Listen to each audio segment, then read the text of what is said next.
Imagine a world without choices. Imagine you can't make your own decision. That wouldn't be a world for me. That wouldn't be a world for you. UIC. Tell them we're gonna be stronger. Together we can make it right. Our purpose is a better Jamaica for you and I. Gonna be stronger together. Time we all just unify. Our purpose is a better Jamaica for you and I. It is a natural right for every human being to be free. Free, so free. So the government is there to protect you and me. UIC objective is to liberate the citizens from colonial bondage, them regulation, them taxation.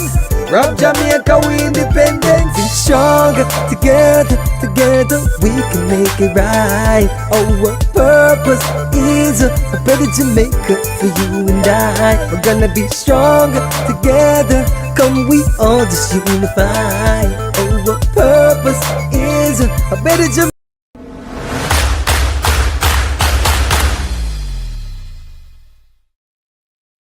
UIC Liberty TV. Change you can trust.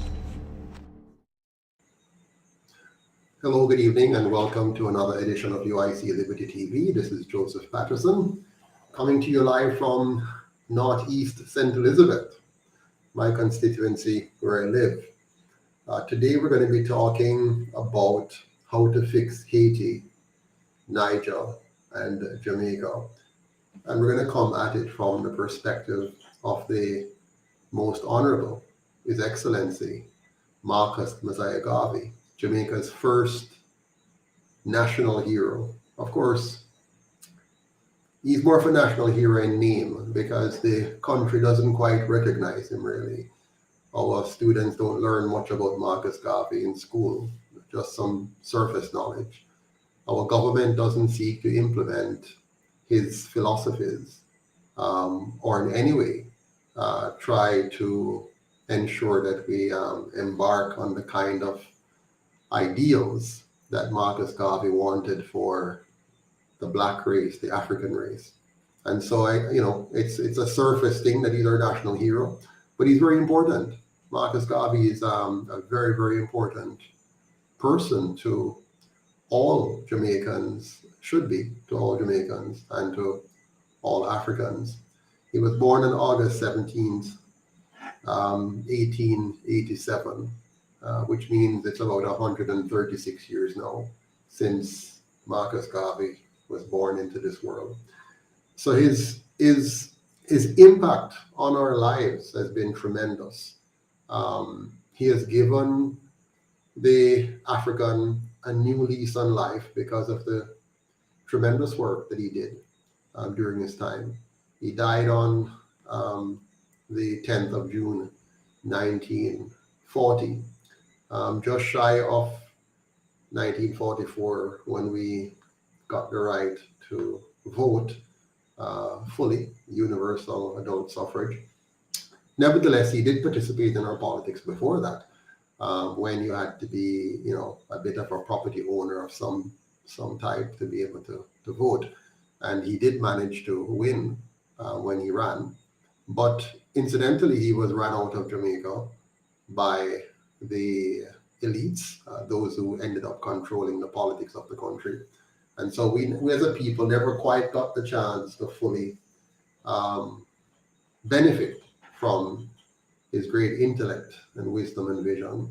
But good night and welcome. Good to see you on, Carol Spence. One perfect love to you as well. Hello, Donnery King. Good to see you on. Thank you for joining us. Round Table Talk TV. You're eating some watermelon and watching. Good to see you on. Thank you for joining. Norman Clark. Thank you for joining as well. Kirk. Good to see you on. Juliet Chambers. And many, many others from all walks of life around the world. Big up all Jamaicans, wherever you are in the world. Good to see you on. Much love, Miss Alvera Samuels in St. Thomas. Thank you for joining. So I want to jump into our topic by just drawing our attention to the fact that we have 3 countries at play here right now. 3 countries. Good night, Dr. Coretta Brown Johnson, VP. So 3 countries with very, very similar problems. Niger, Haiti, Jamaica.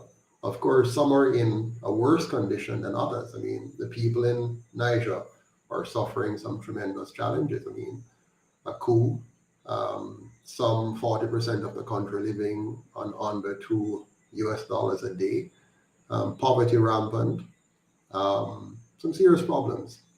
But while Haiti, Niger, and Jamaica are indeed struggling, there are many other African nations that are also struggling around the world. And every now and again, one of them will come up to the top because of the particular issues they're faced with. But Marcus Garvey identified the problem. He identified the problem very well. In his many pronouncements, he has given some great speeches on the condition of the Negro, of the African, of the black man, depending on your choice of description. I like to speak of the African because that is really our identity. You know, you have the Frenchman from France, you have the Englishman from England, you have the American from America, the Canadian. So we, the Africans who might be living in different parts of the world, are Africans, and we need to identify ourselves as such. And a part of Marcus Garvey's intention and legacy was to get us to recognize fully who we are and to accept who we are and to be proud of who we are as Africans. And so I have no problem calling myself an African who happens to reside in Jamaica, which is a piece of our territory in relation to the motherland. So here we are. So Marcus Garvey identified the problem. And all we have to do now is to make sure we fully understand the problem and ensure that we understand the solution and then go about implementing that solution as quickly as possible. And that is what I'm going to be sharing with you here tonight. I'm going to be sharing with you more the solution than so much the problem. You've been watching the news, you would have seen, you know, the problems being described from different angles in what's happening in Haiti, what's happening in Niger, what's happening here in Jamaica. And you hear lots of persons talking about the problems. One of the challenges we have had as a race is that we're not short on talking about the problem. We're short on solutions. And sometimes when we speak of solutions, they're very superficial. They're very generalistic and very high level and not pointed and fully directional. And so tonight I want us to become very pointed and focused on the solution. I'm going to walk you through what I view as the solution, what the UIC views as the solution. And when you hear me talking about any of these problems, when you see me write about any of these problems, the underlying solution will always come down to something having to do with governance. Because believe it or not, if we don't accomplish good governance, we can accomplish nothing else. All the rest is just rhetoric. It's just talk, it's hope, it's a desire, it's a wish to see us get somewhere, but we're not going to get anywhere. Because in any battle, in any war, what wins the war is strategy, tactics. It is genius, intellect. It's persons doing more than superficial thinking. It's individuals taking the time out to carefully and systematically looking at all of the different elements and organizing them into a body of thought, which might come down to what you call a strategy or a tactic in war, and then you execute. And if you are successful in your execution, and if your strategy was the right one for the situation, then you end up winning a number of battles and eventually winning the ultimate war. So we, the African race, we're at war. And we've been at war for a very long time now, some 600 years. We have lost many battles and we have won a few. And the ones that we have won have brought us to where we are today. And the many that we have lost have cost us in tremendous ways. Have cost us in identity, cost us in our wealth, physical wealth, cost us in our ability to take charge of our own future, and so on. So tonight I want us to take the time to understand that. Good night, RIMB. Thank you for joining us. It's a pleasure to see you on as well. So we're going to begin by looking quickly at the high-level problems. And there are three buckets you can put the problems in, three basic buckets you can, identify as the core problems, which Marcus Garvey identified, and which any one of us, by careful examination of the facts, careful examination of our history, can identify those three buckets as core problems, root causes, or relating to where we are today, and as a direct influencer in what got us to this point and what we're going to have to do. So the number one problem that Marcus Garvey identified, and which any one of us can see clearly, is disunity. There's a clear problem of disunity among the African race. Now, don't get me wrong. Right across the human spectrum, you have elements of disunity, even among those who have been our colonizers. You look at the colonizers who colonized Africa and the New World, the Caribbean, North, Central, and South America. They were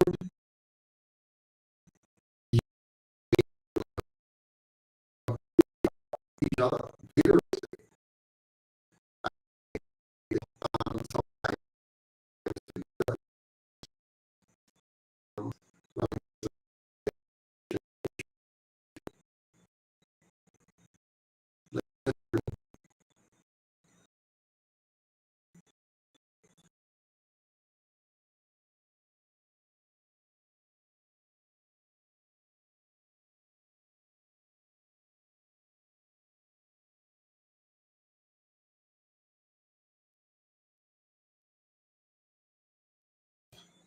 Here I am back again.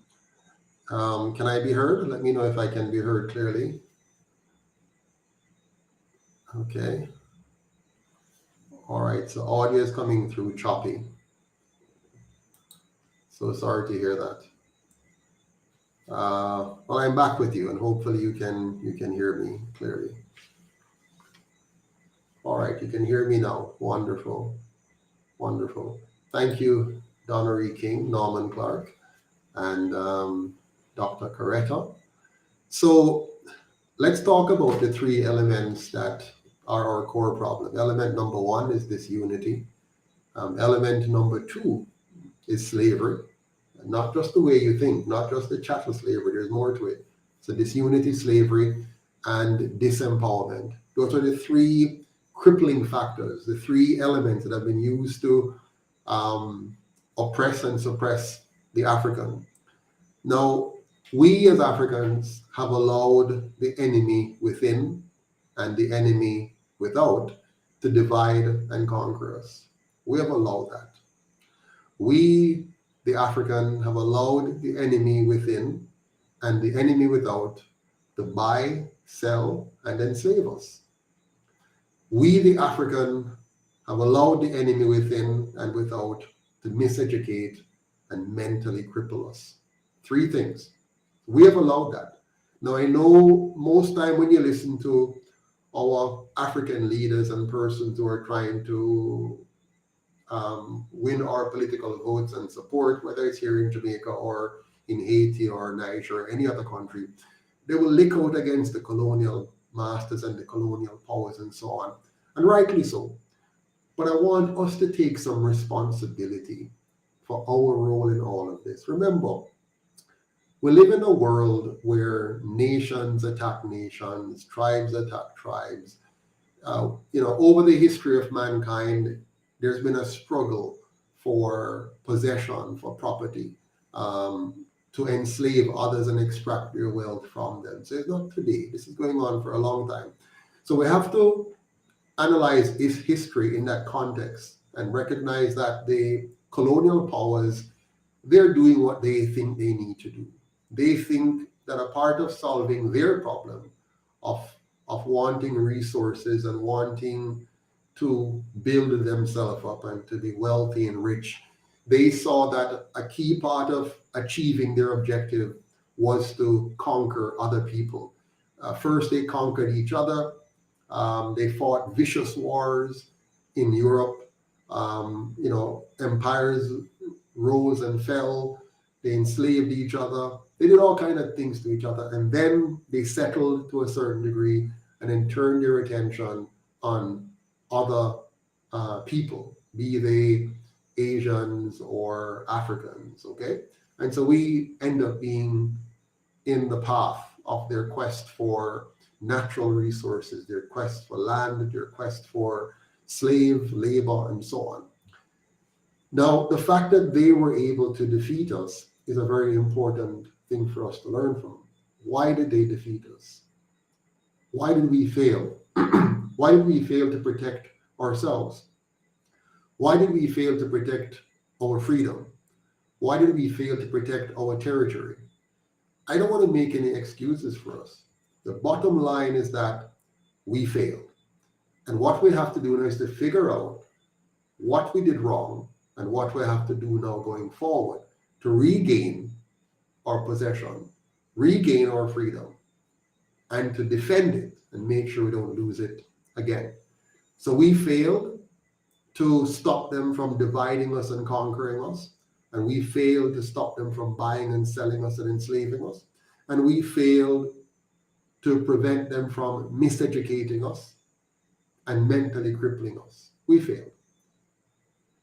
They used divide and conquer in such a powerful way that instead of us standing together against the enemy within and the enemy without, remember, there are enemies on different frontiers. There are enemies that are within our midst, who look like us, who eat and drink with us, who laugh with us, but they're enemies. And so we have to understand in this battle that we're not just fighting against people who don't look like us, who don't sound like us, who don't eat and drink like us, who don't run joke like us, who don't talk like us. We're talking about enemies who look and sound and behave like us and are culturally, in every sense of the word, just like us, but they're still enemies. Why are they enemies? Because they are not committed to the same thing that we're committed to. They are committed to gaining some kind of benefit by siding with the enemies. Yeah? So they have sided with the enemies. And we need to see them for who they are. We need to see them as enemies also. Don't get me wrong. This is not about us fighting each other. This is about us fighting for our survival. And so you have to understand the enemy within and the enemy without. So as Africans, we have allowed them to use some things to divide us. They have used religion to divide us. So if your religion and mine is not the same, we fight against each other. Even within the same religious group, we're divided. You have Pentecostals, Anglicans, Jehovah's Witnesses, SDAs, and we learn to divide and fight. And nothing is wrong with having differences, meaning diversity in the form of you may prefer to worship the Krishna God and this person prefers to worship the Muslim God and this person the Christian God, or this version of any one of them. That is quite fine. That's not a problem. The problem is when we allow those differences to overshadow our reasoning skills to know what we need to fight for and who the real enemy is. The enemy is not the person who have a different religion from you. The same is true for nationality as Africans. As Africans, we can't put nationality ahead of our true identity as Africans. Many of the African countries that you see were not, those boundaries never existed the way they were initially. You know, it's the Europeans who have carved up Africa and made it into the boundaries that you now see. So you can't take those national boundaries as gospel. We have to see ourselves as bigger than being Nigerian or Kenyan or Jamaican or Grenadian. We have to go beyond that, and we have to make sure we see ourselves first and foremost as Africans. That's the beginning of the healing process. That's the beginning of the unification process. We have also been divided by tribes and language. So you have one tribe who speaks this language and another tribe who speaks that language. And so we end up with communication barriers as well, and tribal barriers. And we've extended that. We've allowed our former colonial masters, who are still our colonial masters, to get us into all kinds of other tribes, including the tribe called partisan politics.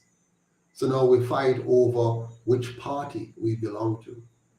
And I belong to this party and you belong to that party. And now we fight each other based on party. Now, when we're fighting along all of these divisive lines, we are missing the point.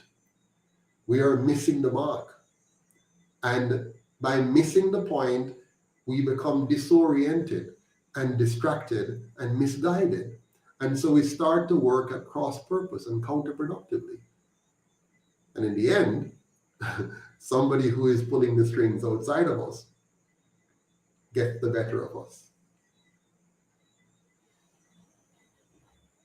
So historically, nobody has ever been united, whether it's in Africa or Europe. Unity is something you have to work towards. So it's not like unity just comes down from heaven and we're united. Unity is something you have to work towards based on some key issues. If you find that you are on an island by yourself and the island is full of wild animals, it's very difficult to defend yourself against a pack of wolves. But if you find some other human beings on the island and you agree because of your commonality, you look alike, roughly speaking, hands, feet, legs, general proportion, and you say, listen, these wolves are dangerous, the whole pack of them. So let's unite, let's organize together. So you don't just unite because you just unite. So you must have a reason to unite.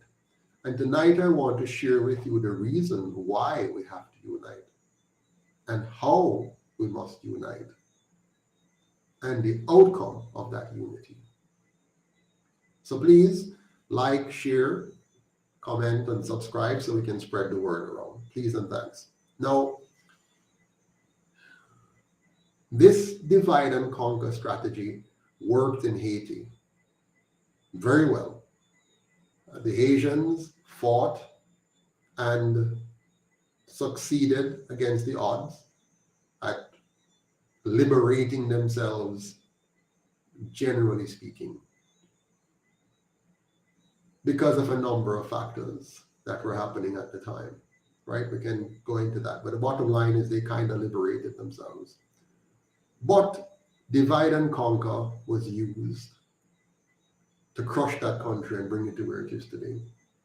Niger, similarly, tried to free itself from the French colonial masters. And again, divide and conquer, within and without, was used to bring Niger to where it is today. Jamaica, similarly, divide and conquer. Everywhere else, the same thing has been used, together with bribes, offers of freeness, and all manner of inducement to sell our brothers and sisters into slavery. To this very day, as I speak right now, there are persons who are being bribed right here in Jamaica, in Niger, in Haiti, in all parts of the African diaspora and in Africa. Persons are being bribed to sell their brothers and sisters into slavery. Persons are being given promises of all kind of freeness in order to give up their rights and to give up their struggle. So it's a normal thing, and we have to understand it. Yeah. So after 80 years in Jamaica, we're still fighting as partisans. We're fighting for scarce benefits and spoils. Most of the parties you see in Jamaica at varying levels of worker involvement, they're working very hard for their party to win so that they can get access to scarce benefits and spoils at your expense. So if Fidem side win, they get access to certain things and you lose. If your side win, you get access to certain things and them lose. That is the divide and conquer strategy. Now, who put that in our head? It's normal for us to be selfish. Selfishness is a norm. It's normal for every single human being to look out for him or herself. If you didn't have that inborn selfishness, you would have been quickly destroyed by others, to be honest. So it's not a terribly bad thing to have selfishness, but you also have to have a moral compass, which then controls that. Now, it's like you having the ability to feel pain. If you couldn't feel pain, you would hurt yourself tremendously, right? Your hand will be cutting off, you don't even know, right? So it's a balancing thing. But selfishness can go to an extreme where you become so selfish that you start to work even against yourself.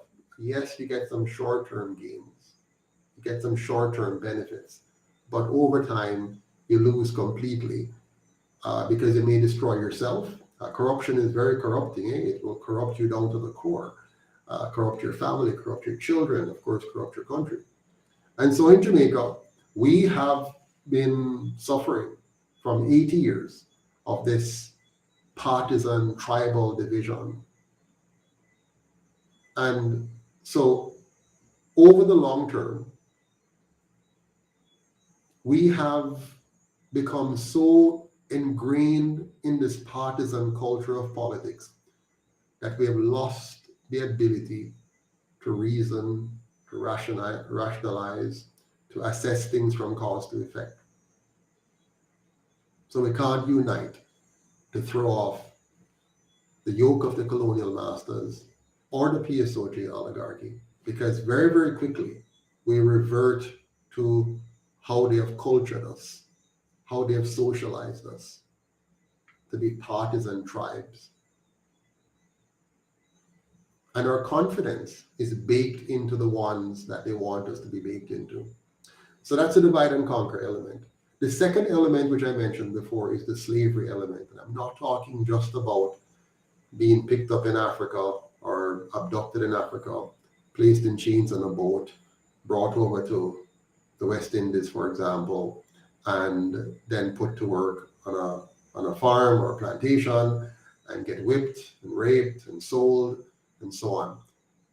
That is just one form of slavery. Slavery takes many forms, many forms.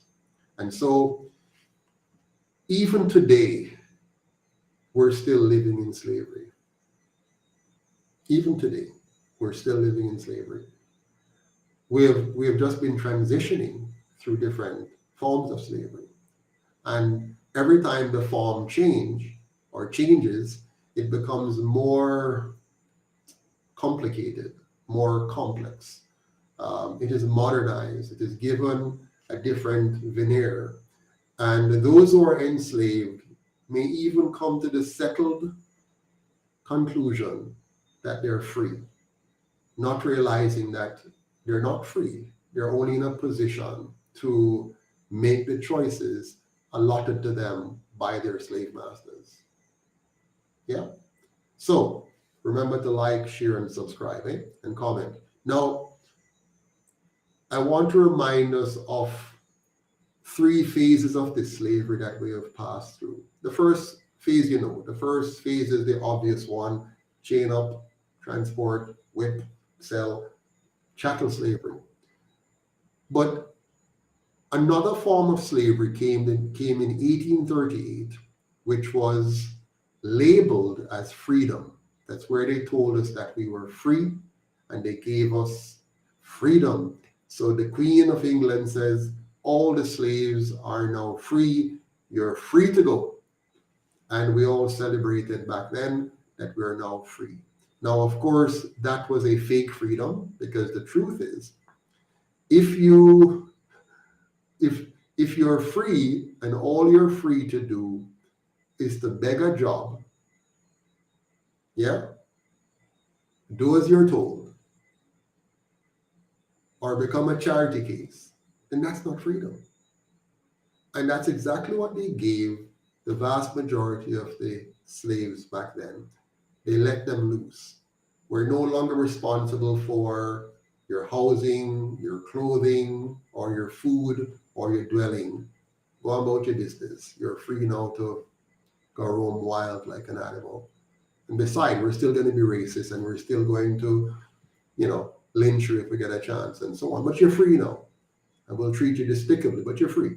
So that was a fake freedom, which the slaves quickly found out later on wasn't freedom at all, because you didn't have your land and you had no control over your future. You don't have a land, you don't have any house, you don't have any capital. So what are you free to do?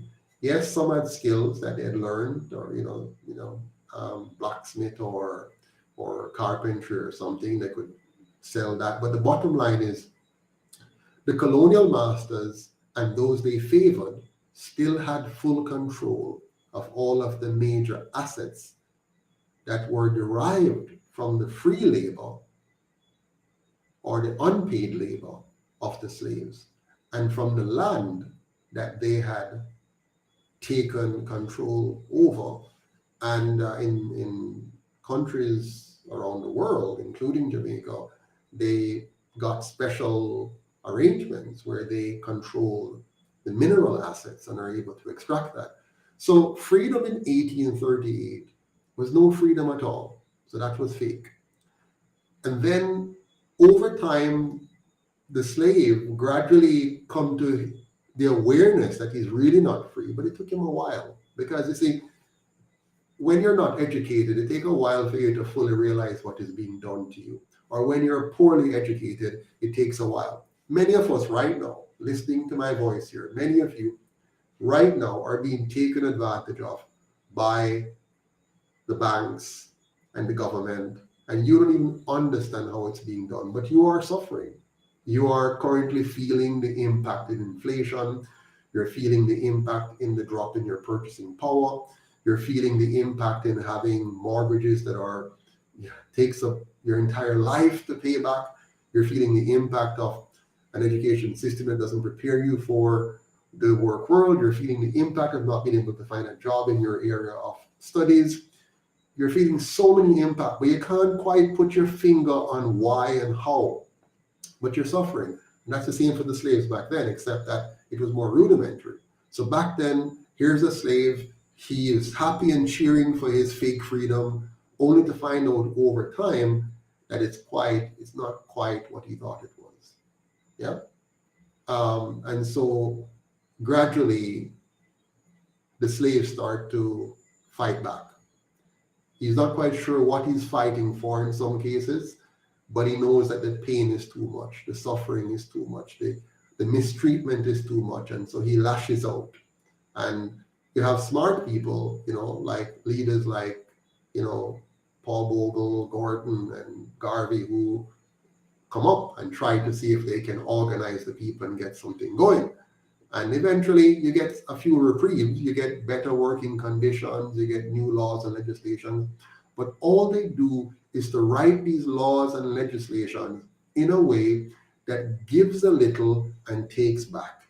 So it gives you the soda of feeling like things are improving somewhat, and they do improve in some areas, but the powers that be are still finding a way to milk you along the process. So then came fake democracy now, because they have to give you something to make you feel good. So in 1944, 4 years after Garvey died, they finally gave everybody the right to vote, and people felt really good. They were cheering, "Yay, we have the right to vote! Finally, we now have it covered." So they were tricked into thinking that the right to vote meant self-determination, that they will now be able to achieve their full potential because now they can vote and they can vote for who they want to vote for. But that was a lie. That was a trick. Because the powers that be controlled the electoral process. They controlled who could be a viable candidate. They control who will get the airtime, who will be seen, who will be heard. And so during this fake democracy, they introduced to us two fake political parties to replace the Marcus Garvey party, and then use those two parties to culture us, to get us comfortable and cultured into the idea that this fake democracy is real. So we start to accept it as real. We start to accept it so much that we throw stones at each other in favor of our respective parties. We took up machete after each other in favor of our respective parties. We went out and campaigned aggressively door to door in favor of our respective parties. We engage in corruption to steal money in favor of our respective parties. We do all manner of evil to get our party to win, not realizing that we have been tricked into a fake democracy. Now, over the course of that period, about 18 years of between 1944 and 1962, the powers that be realized that we bought the lie, we bought the trick. And so now, in the same period though, we're also agitating for more. We want more because we suddenly realize, wait a minute, even though we can vote, the governor is still appointed by England. So the governor is still going to be in charge, and the governor can overrule anything whatever they like that's coming from our elected representatives, the people we think are now there to work for us. And so the people agitated, and then they gave us another trick. They said, look, man, let's give them independence now, and we'll switch out the white governor with a black governor general, and we'll turn their chief minister into prime minister, and we'll give them an opposition leader and send them off their way and say, now you're free. And so we then bought the fake independence idea. We were tricked into becoming more dependent while thinking we are becoming independent. And the trick worked like this.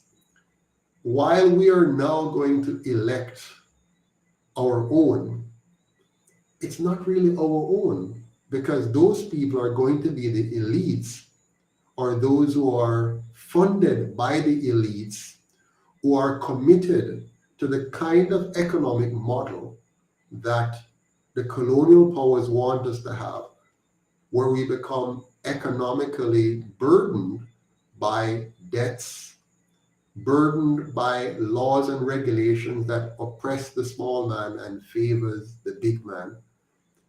A political system that puts power in the hands of the moneyed class, because they get to really determine who will be seen or heard by the masses, and they'll be funded to be able to trick the masses into voting for those that they have nominated with their money.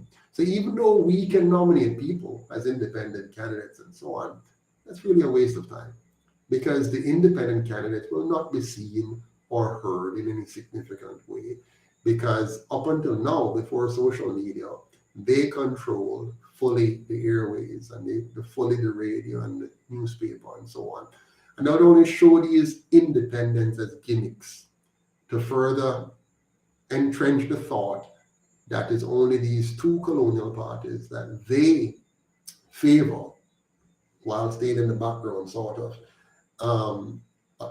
is really viable and should be given any serious consideration.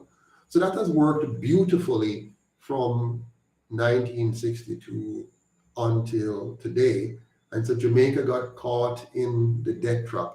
Now they're telling us that for example, the debt to GDP is coming down because they're inflating away the ratio, right? They're creating artificial GDP, which are just statistics and numbers, but the real life of the people, you're not feeling it. And in your real life, you're suffering. In your real life, you're struggling to pay the light bill, the water rate, to fix your roof, to fix your plumbing, to send your kids to school, to buy grocery, to have any hope of paying off your mortgage anytime soon, to buy and maintain a vehicle, to just take public transport to work. You are suffering, you're struggling, but they're telling you wonderful news. We're doing so great. Look, our debt to GDP is coming down, our unemployment rate is lower, inflation rate is coming down closer to the 3 to 6% range that was set, which is ridiculous because it means that they plan how much they're going to steal the value of your money. You know how much it is to lose 3 to 6% of the value of your money every year through compounding. Just compound that, eh? It's compound loss, not compound gain, right? So they're stealing from you in daylight, but they know that you don't understand. They know that they haven't given you an education to fully understand economics and to understand all the jargons and all the, yes, the economy is working very well for the wealthy, for the very rich, for the legions of Jamaica, for the Grace Kennedys. It's working very well for them. All the statistics and numbers make perfect sense for them. It's beautiful for them. But you in your daily life, your daily existence, you are feeling the punishing effect. Now, there's some of you, of course, who will not, agree. You will lie to yourself and say you're feeling prosperity because your party is in power. So you try to find every reason to say things are good. No, that's, a mental problem there, really. But for the sane person and for those who are from the opposite party, you're going to bawl out because you're really feeling it, and then some eventually from the ruling party will begin to bawl out too if they're not being squeezed a little something here and there, So it's a serious problem. So up until now, we have been failing miserably under these three lies: fake freedom, fake democracy, and fake independence. And here's the worst part. We are now about to enter into the fourth fake period, which is a fake republic. So as we begin to agitate, they're going to give us a feel-good experience. They're going to trick us into locking ourselves into the digital age of modern-day slavery. So they're going to fool us one more time, and this time it's going to be more potent than all the other times before. Because when we buy into this new form of slavery, they will have the control to lock down any political opposition that tries to arise.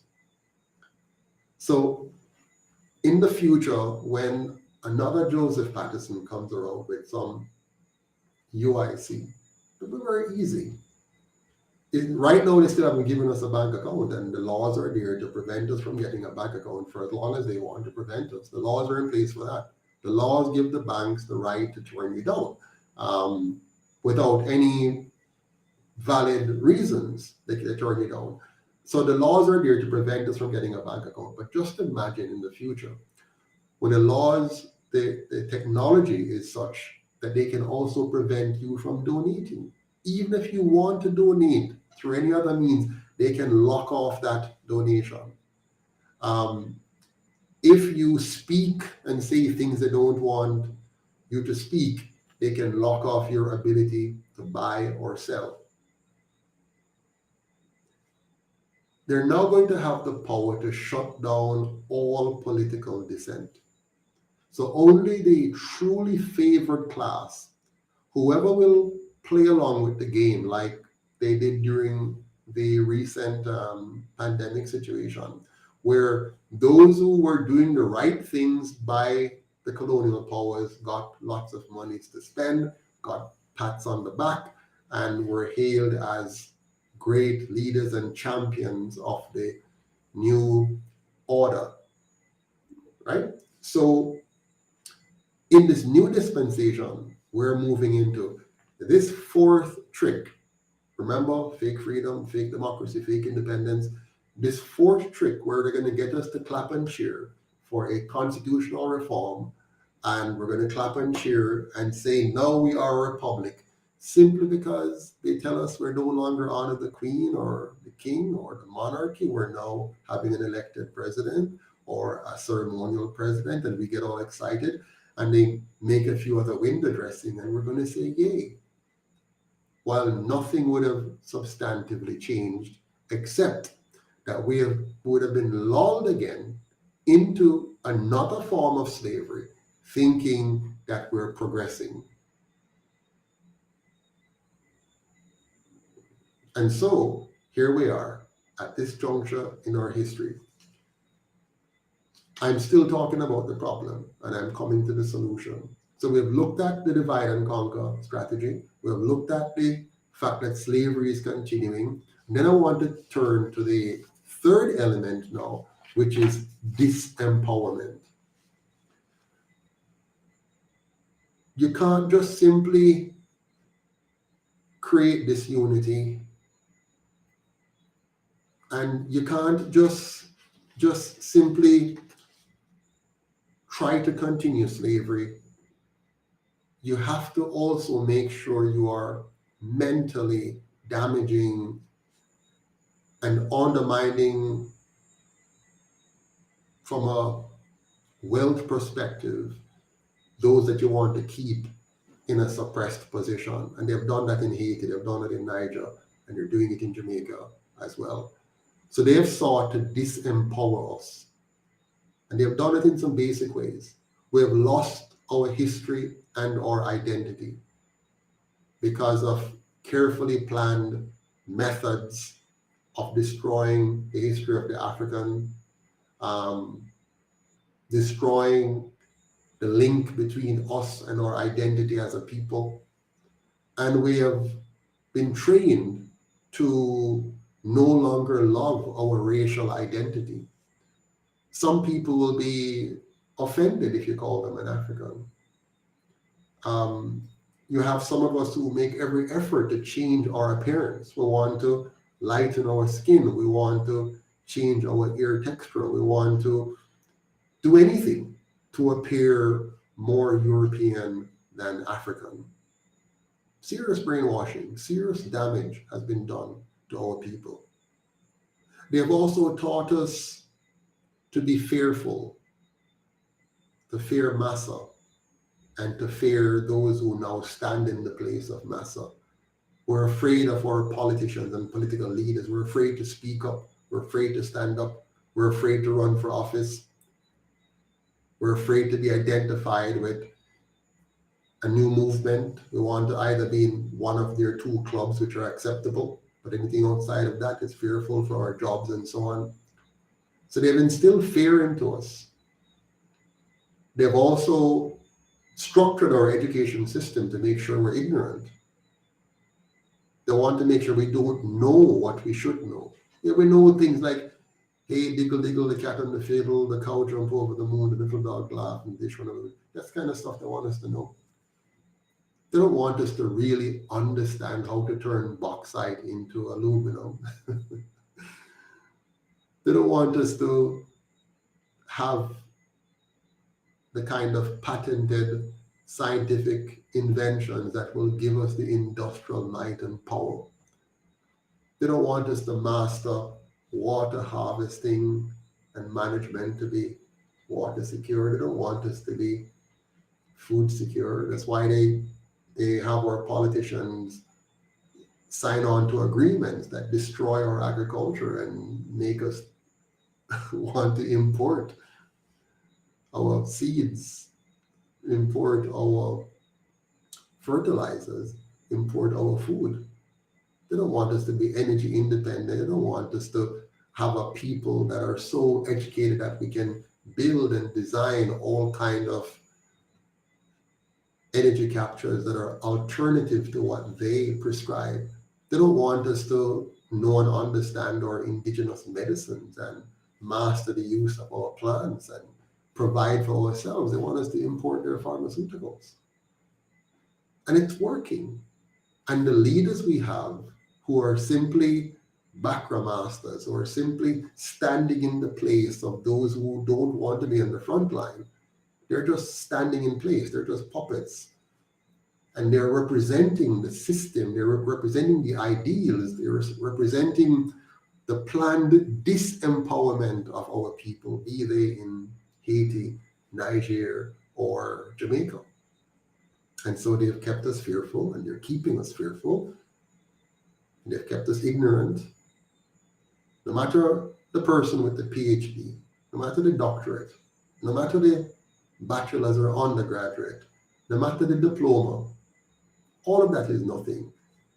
That's just training for you to fit in the system, to fit in the cog, to carry out what they've taught you to carry out, to think the way they've taught you to think.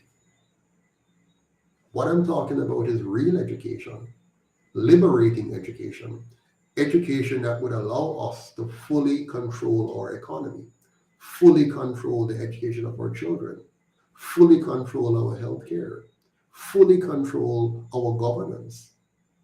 Them don't want us to have that kind of education. And our leaders are not in the business of pursuing that line of education. So naturally, we're doomed until we break free. Just like the slaves of old who they tried to stop from reading and writing, that's how they controlled them. They kept them fearful of being whipped, fearful of being raped, fearful of being sold away from their families, fearful of being branded. So they kept them in fear, and they kept them ignorant. Don't learn to read, don't learn to write, so you can't effectively communicate the way the modern environment required.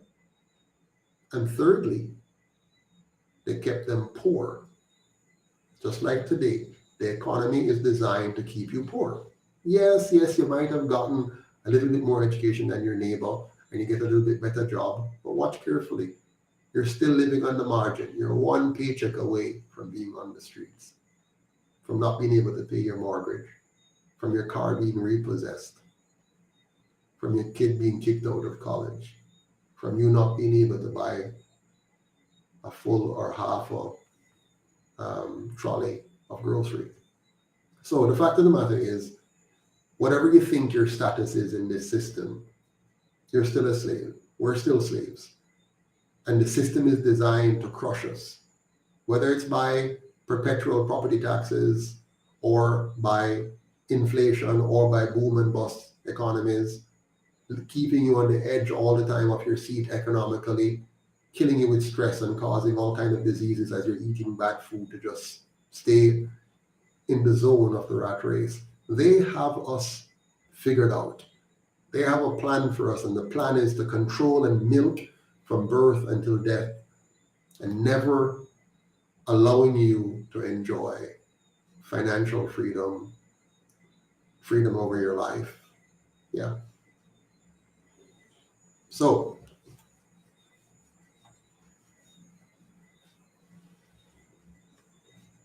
they use fear, ignorance, and poverty to keep us hopeless and powerless. We want to change, all of us. Every one of us want to change. We want to overcome.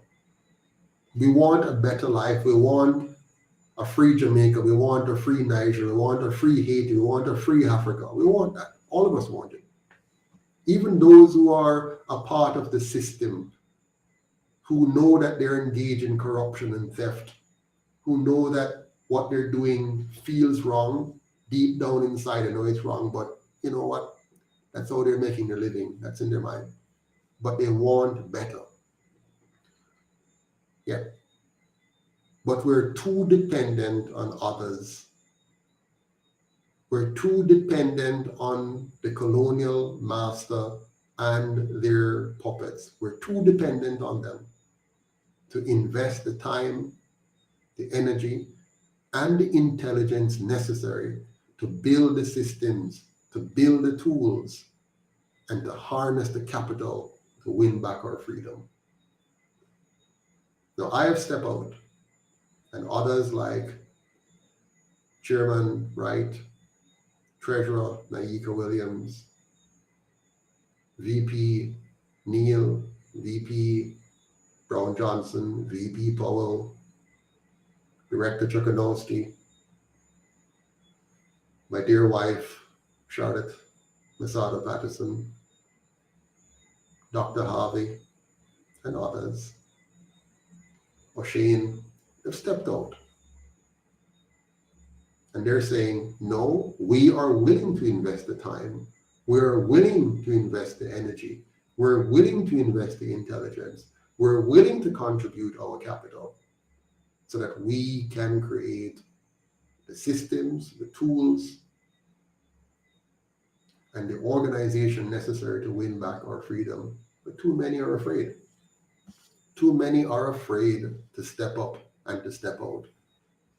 They live in the realm of prayer, the realm of hope, the realm of wishing. And they're hoping and praying and wishing that one day, some sweet day, in the sweet by and by, we shall meet on that beautiful shore. They don't understand that God has given us hands, feet, brain, intellect that is just as good, just as powerful as any other man, be it Albert Einstein or Newton or any other so-called great white man or white woman. We're no less. We're no less capable than anyone. And the only issue that stands between us and them is whether or not we will have the confidence, whether or not we'll have the determination, whether or not we will decide to use all of those God-given faculties to liberate ourselves, to take charge of our lives, our families, our country. That's all. But fear keeps many from stepping forward. So let's talk about solutions now. So you have heard the problem, and Marcus Garvey has been the greatest orator of just explaining the problem of the black man, the problem of the Negro, the problem of the African. Now, other men, other races, other people have also faced challenges. Look at the Chinese. They have been brought to their knees by Britain and the West. And they bide their time, they reorganize themselves, and they have come back with a vengeance. And look where they are today. The Japanese were brought to their knees after World War II, and they came back with a vengeance. They gave us ideas like just-in-time management.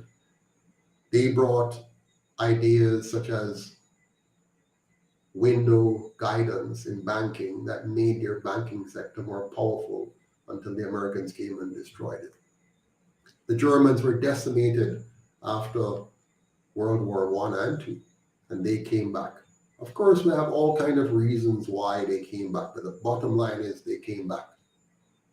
Look at little Singapore, devastated after the British pulled out, massacred by the Japanese, destitute and impoverished on a piece of rock with little or no hope, written off, but yet still they overcame. We too can overcome. We too must overcome. And so let's talk solution now. Earlier I told you that there are 3 words that described the problem. The first word was disunity. The second word was slavery. And the third word was disempowerment. And I walked you through them.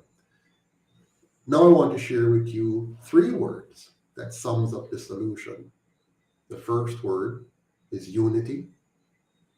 The second word is liberty. And the third word is empowerment. Unity, liberty, and empowerment. Mark those words, write them down. Unity, liberty, and empowerment.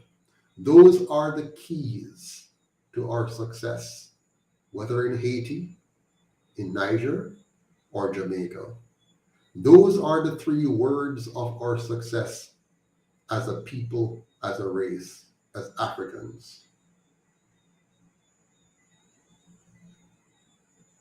Those three words, unity, liberty, and empowerment. We must unite our efforts to fight the real enemy and not each other. We must unite our energy, our efforts, and our resources to fight the real enemy and not each other. That is a fundamental problem that we face. We're very good at fighting each other. We're very good at tearing down each other. We're very good at epitomizing the concept of the crab in a barrel. So the moment we see one of us stepping out, stepping up, trying to raise us up, we want to break his leg, decapitate him, cut it off at the knees, and bring him back down so that we can all wallow in the same pitiful state. We must overcome that. We have to overcome the urge to do what we have been bred by the colonial masters to do, to hate each other, to fight each other, to destroy each other so that they can destroy all of us together. We have to overcome that. It is killing us. So we must unite our efforts to fight the real enemy. And remember, the enemy is within and the enemy is without. So don't mistake the enemy within as your friend. Don't mistake the enemy within as working in your best interest. You must be able to intelligently identify the enemy within and the enemy without. And anyone that seeks to sow discord and disunity is the enemy within and the enemy without. Anyone that is trying to stop you from staying focused on our vision and mission of creating that new Jamaica, that is the enemy. Sometimes the enemy is your own brother. They will throw you into a pit. Sometimes the enemy is a nice, beautiful looking woman who is seeking to get you into trouble and will cause you to be thrown into prison.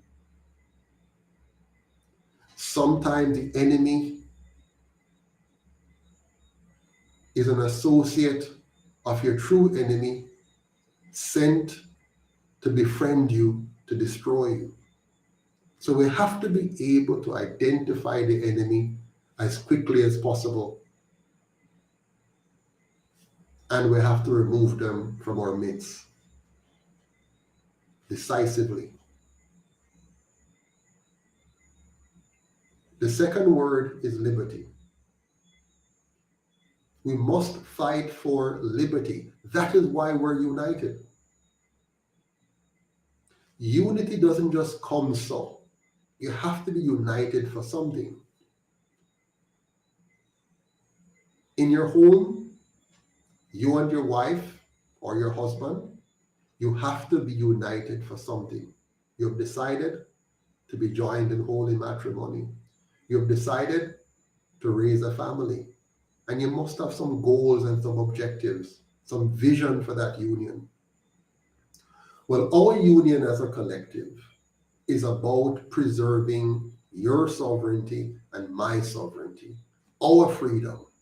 And to protect our freedom, we know that you can't do it on your own, and I can't do it on my own because the forces arrayed against us are powerful and monstrous. So we unite our effort to defend our collective sovereignty in order to preserve our individual sovereignty. We need freedom and security in order to realize our full potential. In order for us to self-actualize, we need that space. And so that's what we're fighting for. That's why we don't have to worry about the fact that your religion is different from mine, or that you're a vegetarian and I am a meat eater, or that you drink alcohol and I don't, that you are a Pentecostal and I am Seventh-day Adventist, that I worship on Saturday and you worship on Sunday. All of those things we can live with, because that's your personal choice. But without liberty, without defending our sovereignty, without securing that sovereignty, we're vulnerable, we're weak. And those who are united to take away our sovereignty, they're powerful.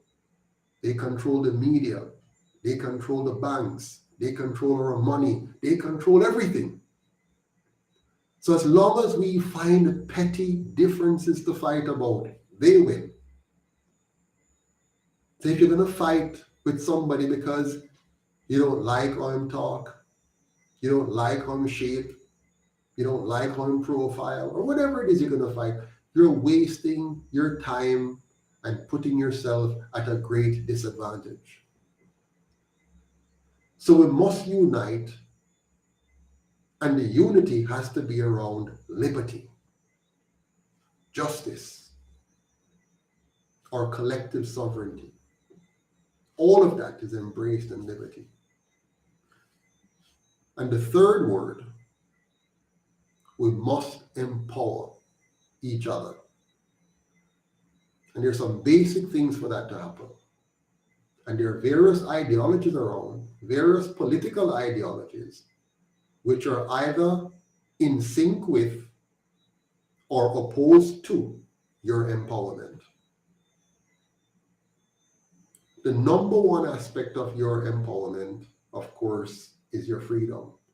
And the number two element is property rights. Because if you can't own property, you can't be free. If you cannot own property, if you cannot own the property of your labor, if you cannot own the property of yourself, if you cannot own the property of your inheritance, if you do not have property rights, you're not free. And so your empowerment begins with understanding the need for your sovereignty or freedom, the need for property rights, the need for proper education, the need for a proper environment within which to learn, to earn, and to grow from strength to strength each day. And so those are the three elements of the solution that Marcus Garvey talked about, and for which he suffered and died a pitiful death of a broken heart. So unity, liberty, and empowerment, keywords. We must sacrifice, therefore, to join together our time, our talent, and our treasure to build an unstoppable movement, one that is well funded by we the people, one that is well managed by the best among us, and one that is independent of any one man or woman. One of the greatest mistakes made by all the African liberators is that they always build a solution which is dependent upon that one man and leader. All of them. And so they become distracted. Because when you build a revolution on one man or one woman, that one man or woman becomes all powerful, and power corrupts, and absolute power corrupts absolutely. And that's why the UIC has always been about building systems. Systems outlast any one man, any one woman. So we have to build systems. Systems that will protect us from ourselves and protect us from each other. systems that will give us the kind of checks and balances we need to keep all of us in check.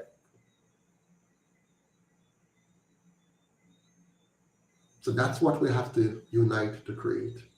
That's what we have to sacrifice to create. That's what we have to pool our funds together to create. That's what the United Independence Congress of Jamaica is, a system. Notice we don't advocate all kind of pleasant sounding ideas and ideals. We advocate system change. Changes that will endure beyond me, you, and our great grandchildren. A system, a political system, a governance system that will protect your rights and mine and the rights of your children and mine forever. Our African revolutionaries always end up being some form of dictatorship. You check carefully, always some form of dictatorship, and that's why they cannot stand. The system that we build must be built on liberating the people, not subduing them, not making us rulers over our people. We as liberators, if you will, must liberate the people in fact, in substance, in truth. And so the systems we build must give them that freedom. That means we as the liberators do not rise unless they rise. So we don't become leaders and then we're now richer and wealthier than everybody else because of our position. It must be because of our merit. And that meritocracy must spread throughout the entire system. And that's what the UIC is about. So unity, number one. Liberty, as I said before, is our focus. It must be unwavering. We must be unwavering in respecting and protecting individual liberty or individual sovereignty at all costs. Our system must enable every single man and woman to shine, to realize their full potential as individuals, as a family, and as a community. And that is why we're so heavily focused on liberty. We're not going to make the same mistake of many African revolutionaries who go the path of telling us we must give up our individuality for the greater good. There's no greater good than your sovereignty as an individual. None. So your cooperation with others is about securing your sovereignty, and by extension, securing their sovereignty, and by extension, creating a powerful sovereign nation that grows and becomes wealthy and prosperous, not on the backs of anybody being ruled by somebody, but becoming prosperous because we work together cooperatively, voluntarily, as a team, and all of us benefit as a result. No one being sacrificed for another, but all sacrificing for the good of each individual and for the good of the collective that we seek to create. And so, the third word, empowerment,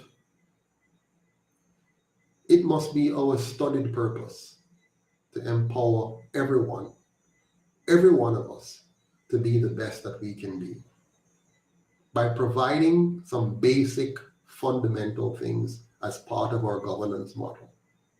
We have to ensure that in this new dispensation that we're going to create, that we understand the value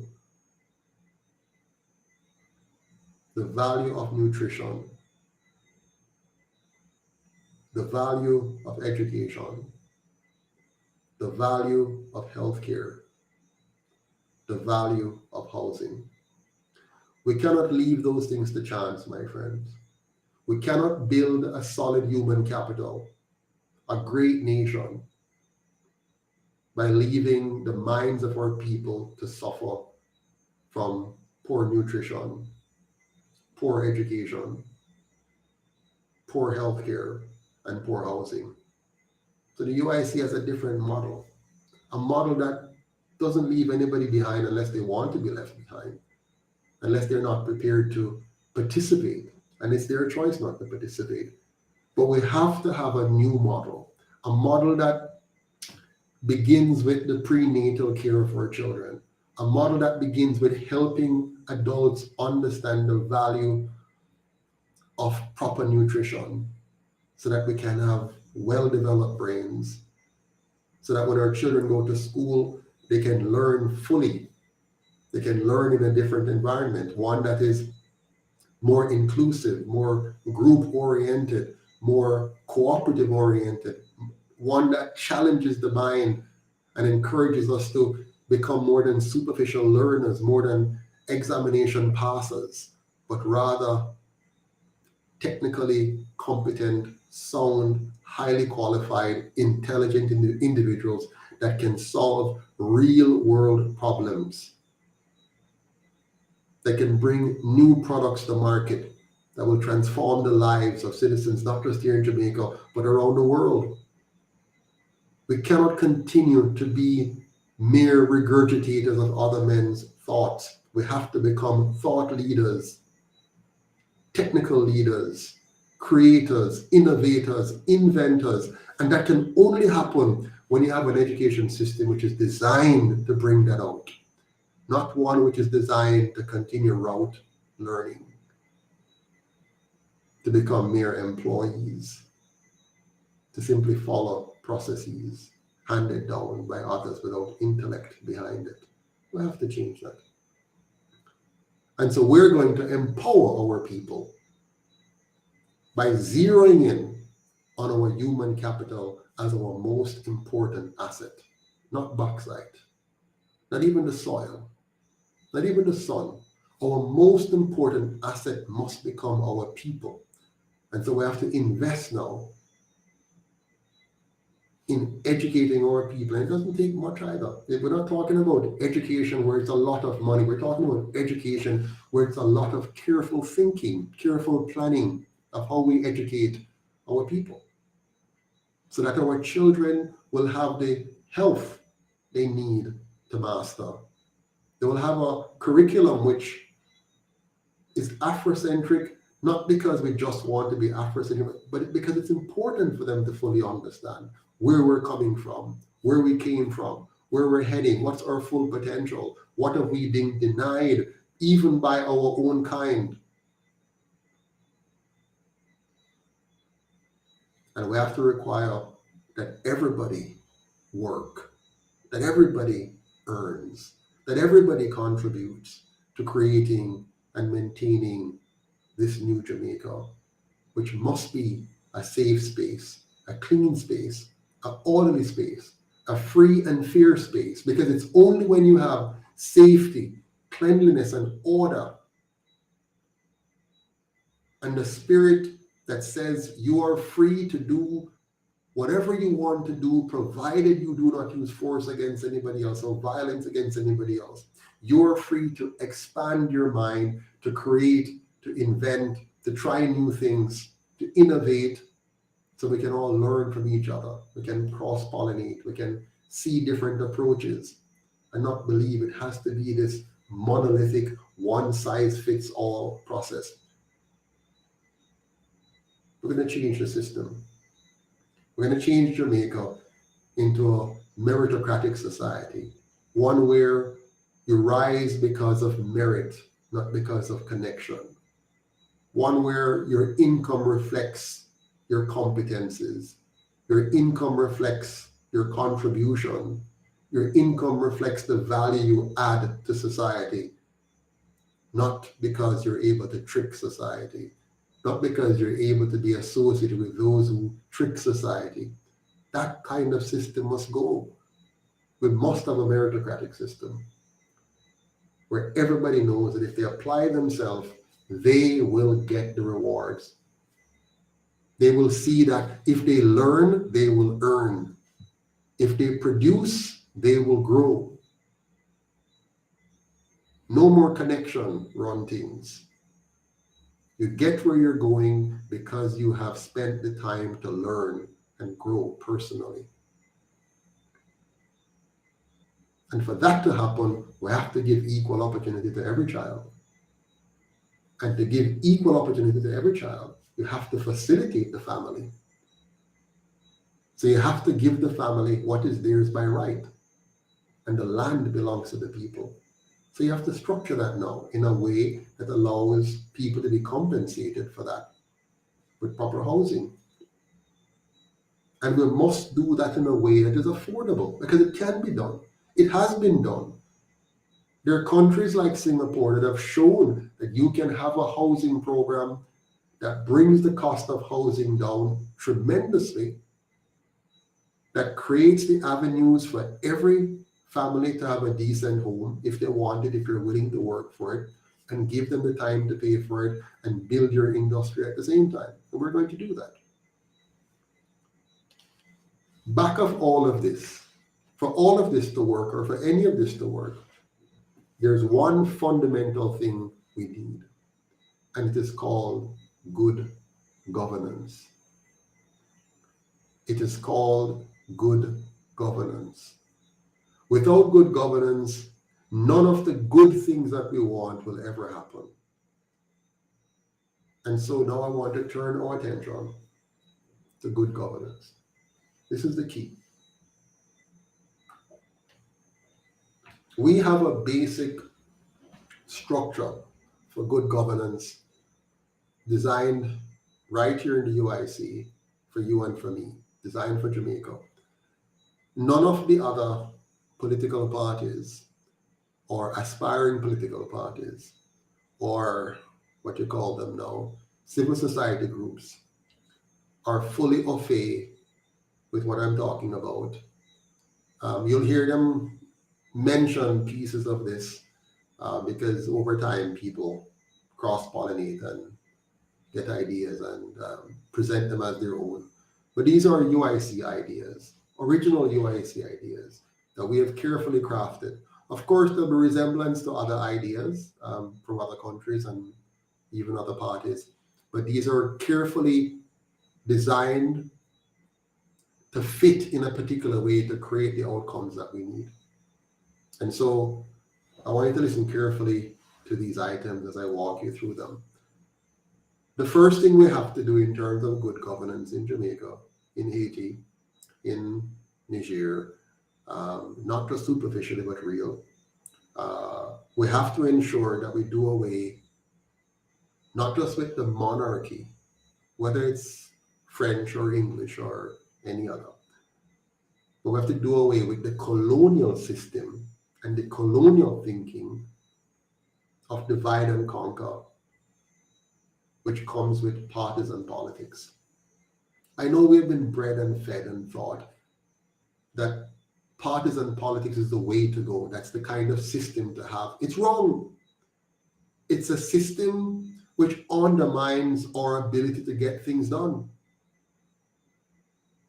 Partisan politics is like you having a company and you have a board of directors which is supposed to oversee the running of your company. And this board of directors are divided in two. One is the government of the company and one is the opposition of the company. And they fight each other until then kingdom come, trying to run the company. Ridiculous. Cannot work. Must fail. Now you might say, but wait a minute, many countries have that. And you're doing better than Jamaica. Why aren't they failing? They are failing. What you're seeing is the superficial success. They're failing the people.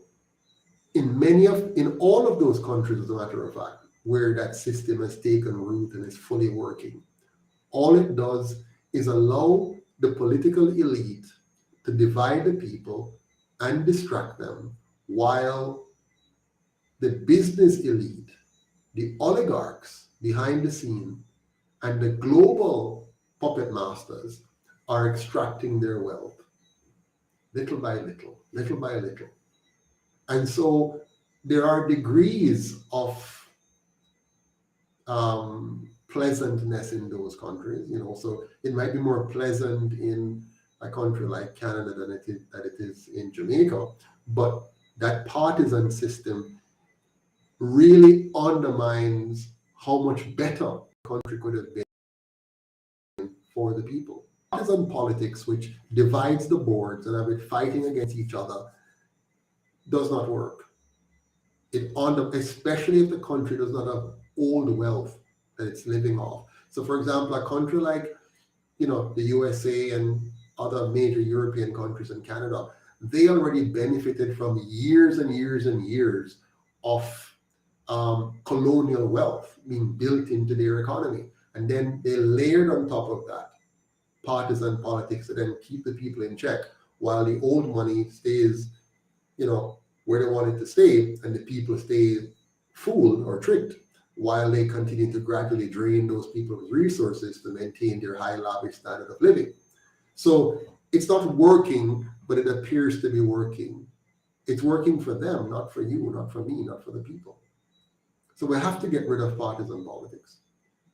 But we don't get rid of it by outlawing parties, because people must be free to form associations. So how do we do it? We have to replace it with a system that fosters unity, a system that fosters consensus building, a system that ensures effective checks and balances. Because what you really want, in a political system is checks and balances. You want to know that there's proper accountability, and that can be achieved outside of partisan politics. And I'll explain to you more. So you want a non-partisan constitutional republic. That's what the UIC calls its system, a non-partisan constitutional republic. Now, those three words again, non-partisan constitutional republic, have very important meaning. So in a non-partisan system, you work towards consensus by design. You ensure that it has equal opportunity for all of those who are elected. So you don't have government and opposition. What you have are elected representatives, and now they have to sit around the table and negotiate. You have all MPs and senators being equal. They're not elected and sitting in the House based on their party. They're there as representatives. So when you elect somebody from Northeast St. Elizabeth or Western Westmoreland or East Rural St. Andrew, what you're electing is a representative. Whether the person identified as UIC or any other organization, doesn't matter. They are your representative, and they get equal representation in the system and can work for you. Constitutional, what does that mean? Constitutional means objective laws, not laws that are made on the whims of men, but very objective laws that ensures accountability, that ensures transparency, that ensures efficiency, that ensures effectiveness. And republic, what does that mean? Republic means the Constitution and the laws and the government is so designed to fully protect your individual sovereignty, the right to your life, the right to your liberty, and the right to your property, and that can never be challenged by the government. So in a true republic, those rights are entrenched and fully protected even from the government. So the government never has the right to violate your fundamental rights. In the current kind of constitution we have across the world, the government has varying degrees of rights to violate your fundamental rights when they see fit. So if there's a pandemic and they think they can now decide to tell you, you can't move, you can't do this, you must, no. A republic says, no, you can advise, you can educate, you can, but once the person isn't doing anything wrong, once they're not using force or fraud to violate anybody else's right, you cannot stop them. You have to respect their sovereignty as a sovereign person, just like another country. must respect the sovereignty of another country. Within a country, the government must respect the sovereignty of each of the citizens, and each citizen must respect the sovereignty of each other citizen. And that's how you make sure that you never have a dictatorship. And that's where they keep going wrong in Africa. Every time they come with a solution, it's a solution that leads towards a dictatorship. Never one that leads to the full respecting of the sovereignty of every citizen. Yeah? So, the next thing we have to do, once we have settled those issues, we have to replace the system of campaign financing. Again, they have tricked us. They have led us to believe that the way you finance campaign is that you have political parties, candidates, and they go out and they beg money from the rich and powerful, who then pays for their campaign ads, pay for their political parties, then they run as candidates, and we vote for them. Very subtle, tricky system. What that system does, it makes sure that those who have the wealth controls the politics, controls the government, controls your life. So the UIC says, no, let's do away with that. We're going to have a 100% publicly funded campaign financing system, which means once you qualify as a candidate, and there will be qualification rules, age, whether you're a resident in the area, do you have the experience, meaning, you have demonstrated that you have, held a job, you are started a company, you have leadership skill, managerial skills, you can read, you can write, you understand good governance, you meet the basics. Once you qualify, no matter whether you are from this party or that party or uptown or downtown or rich or poor, it doesn't matter. Once you meet the qualification in our system, you will get the same access to newspaper, radio, television, internet, town hall meetings, and debates, the same access as any other candidate. And so whether you are rich or you're poor, doesn't matter, because you will have the same access.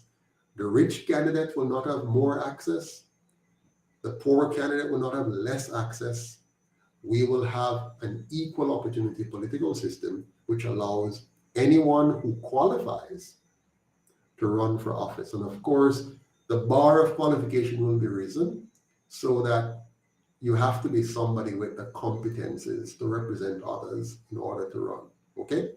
So this will eliminate the influence of the PSOJ. The PSOJ oligarchs will now lose their influence over our political system. The colonial masters who give funding through all kinds of different means will lose their influence over our political system, because we're going to have a system that is independent of their money. This will make elected representatives true representatives, because now they can truly speak their minds, they can truly represent the interests of their constituents. Right now, every MP in the House is controlled by the party, and the party is controlled by the oligarchs. Every single one of them. None of them can truly stand up and hope to be re-elected in the next election. If they go against the grain, if they do not follow the line, they will be stopped. So the UIC system is saying, no, let us have a 100% public system, not by giving money to parties, but by funding the candidates, not by giving them money, but by giving them the access they need to reach the people through paper, television, radio, internet, town halls, debates. That is the system we need in Jamaica. That is the system we need in Haiti. That is the system we need in Niger. That is the system we need in Africa. In fact, that is the system we need in every country across the world if we want to talk about having a real democracy. All the other democracies are shams in one form or the other. Of course, some are better than others, but this is perfect. This UIC system is the best system for the world. It will ensure that rich or poor, the candidate will be judged by his character, by his manifesto, by his ability to communicate his message, not because he's funded or not funded by the business elites or the colonial powers. The next thing we have to do once we have done this, so we've made clear no more private campaign financing, now it's public. The next thing we have to do is to replace the Governor General, in our case, replace the Prime Minister, and replace the opposition leader with a nationally elected president who would represent us as our chief executive officer as the Republic of Jamaica. So we're going to elect somebody who is going to be head of state, head of government, somebody who is going to sit in the role as CEO of our country. Nationally elected, not appointed by anybody else. The people go to the poll, this person comes forward, having the same equal opportunity I just described. We listen to him or her, see the policies that they're putting forward, and we vote for this person as our CEO, Chief Executive Officer, President of our country. So on the global stage, that will be the face you see for Jamaica as our executive leader. That person will be responsible, like any CEO, to manage the organization that we call Jamaica from a senior executive standpoint. And we don't need now to have these three people, Governor General, Prime Minister, opposition leader. Waste of money, waste of time, confusing, destructive actually. And so we're going to move to a different model. We'll also elect a General Secretary and a Treasury Secretary on the same ticket as the President. These two positions are important. They will teach us something about this candidate. When we see who this candidate elects as his running mates, two running mates, the General Secretary will be the Chief of Staff of his administration or her administration. That kind of person will be like your HR director in a company that looks at the overall composition and makes sure the pieces are moving and working properly from a staffing standpoint. And the other person will be the Treasury Secretary, which is like your Finance Minister or your Chief Financial Officer. So when we go to the polls to elect the President, he or she will have two running mates, GenSec, Chief of Staff, or your Treasury Secretary, your Minister of Finance or CFO, Chief Financial Officer. The three of them will work together on the campaign trail. We'll get to see them in action. We'll get to hear their policies and hear their ideas about how they're going to make our country better. And we elect these three persons to run the core executive of our government, the President, the CFO, and the HR Director. President, GenSec, Treasury Sec. Beside them now, we're going to elect three vice presidents, one from each county, Cornwall, Middlesex, and Surrey. Cornwall is where you have St. James, Annava, Westmoreland, Trelawney, St. Elizabeth, right? That's Cornwall. Middlesex, you have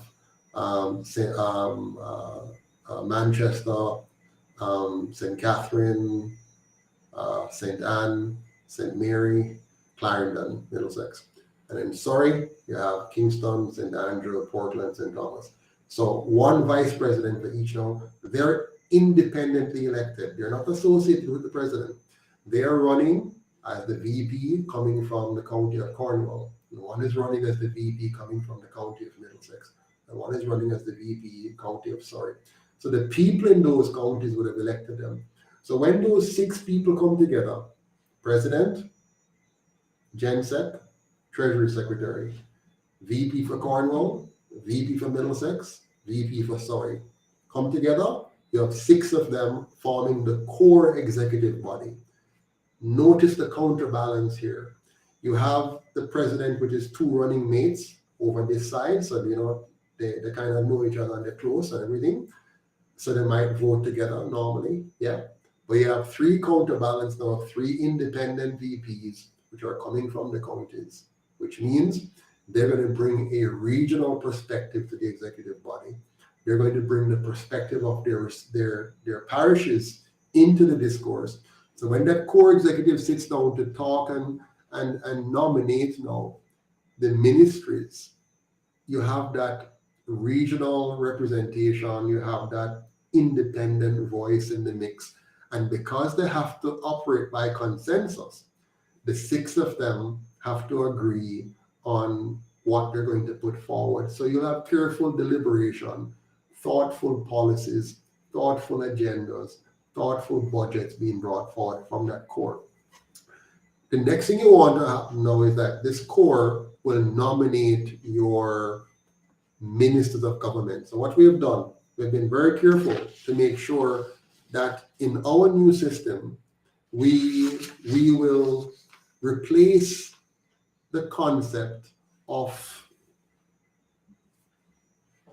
ministers of government coming from the Senate or the House of Representatives. Right now, that's a very bad system where you're picking your ministers of government from MPs and from senators. Very bad system, because it means you have people who may or may not be qualified and competent to do the job. So in our new model, we're going to ensure that no senator and no MP serves as a minister of government, but instead we're going to have subject matter experts, persons who are qualified and competent professionals in the area of work that lends itself to that ministry, so that we can have quality deliberation, quality policy design, quality legislation design from an administrative standpoint, quality programs designed and managed by persons who are skilled in the area. So we call them subject matter expert. So what's going to happen, the core executive, remember the president, GenSec, and treasury secretary, plus the three vice president, Cornell, Middlesex, and Surrey, they will come together and they will nominate qualified persons from Ministry of Health, Ministry of Education, Ministry of Public Works, whatever, and National Defense, Police Service, all that kind of stuff. And they will nominate qualified and competent persons based on existing standards. And these nominees will be sent to the Senate. The Senate would vet those persons publicly, look at their resume, look at their history, look at whatever, right, to fully get a background on them. And then the Senate would then make a recommendation now to say, based on what we have seen, we, the Senate, recommend to the House of Representatives that you elect this person to serve as the Minister of Health. Or they might say, unfortunately, after careful examination, we do not believe that this person is suited for the role for which they have been nominated by the core executive. And they recommend to the House not to approve them. Now the House, which will be a larger body of, we call them MPs today, they will then vote yes or no, up or down. And so the person, if they're voted in, will now become the Minister of Health. Notice the transparency here. Notice the checks and balances. Notice the way that we're improving the quality of those who will now serve. Right now, the Prime Minister just pick anybody he wants and put them in, shuffle them whenever he wants. Not anymore. We're now going to have an accountable process that ensure we have the best person serving, and that the president can't just simply hire and fire who he pleases. It goes through a very vetted process that gives us quality over dictatorial kind of decision making by the head of government. All right. So in order to further strengthen this process, we have to make sure that the Senate is not what it is today. The current Senate is based on the Prime Minister and the opposition leader. In other words, the two party leaders appointing whoever they want to serve in the Senate. The Prime Minister, the majority, 13, and the opposition leader, the minority, 8. That's bad. That's horrible. Because what you end up with is rubber stamp senators who are not necessarily meaningful, don't necessarily have the skills. They're not even representative of the people. They represent the party. They represent the party and the party leaders. They represent those who control the party and control the party leader. So what the UIC is going to do is have elected senators. So all senators will be elected, 1 per parish, or 2, depending on what we agree to, but elected by the parish. So every parish will elect a senator. What does this do for us? It ensures that the party leaders and the parties and their financial backers no longer have control over the Senate. It also means that the Senate will be able to speak freely and represent their constituents. Every budget bill, every law that comes to the Senate will now be scrutinized from an independent standpoint. They're not tied to the government, or the opposition. They're tied to the people who sent them there. And remember, it's a publicly financed campaign, so they can speak freely now. They're not tied to any backers or anything. They can talk for the people. They can represent the people. And so what you're going to have now is, when a bill comes from the House to the Senate, they can really talk about it and deliberate, especially from a parochial standpoint. So every parish now will have a say. So the laws now have to be carefully designed to meet the needs of all the parishes equally, because we'll have every parish having a representative to look at the bill and see if this really makes sense for their parish. So they have to be careful about that now as a government. So this model I'm talking to you about is really very constructive and very effective at giving us the kind of government that I call good governance, with the kind of checks and balances we need. Now, there are a few more things we have to talk about that is going to strengthen this government even more. And one of them is taxation, right? In our model, we believe taxation must be very transparent, very clear, very easy to understand by the public, and must not leave any room for manipulations by our politicians. Just like how you and I, in our daily lives, we are limited in what we can do. We can't just raise our income when we want, right? We can't just say, I want more money. Turns out we have to go earn it. We have to work for it, yeah? And we have to have budgets, and we have to work within our limits. So what we want to do is to implement a tax policy that caps government and protects your income and my income from government. So what we're going to have is only 2 taxes. An income tax, which is 10% of all of our incomes from all sources. Nobody will be exempted. Everybody, if you get $1, you have to pay 10% of the dollar. Get $100, you have to pay 10% of the $100, right? So income from all sources, you pay 10% income tax. And that tax is going to be used exclusively to provide what we call public goods and services. Now, there are different kinds of services. There's private goods and services, and there are public goods and services. Private goods and services are the ones that you can consume by yourself or by your family. Your family can consume it fully and enjoy it.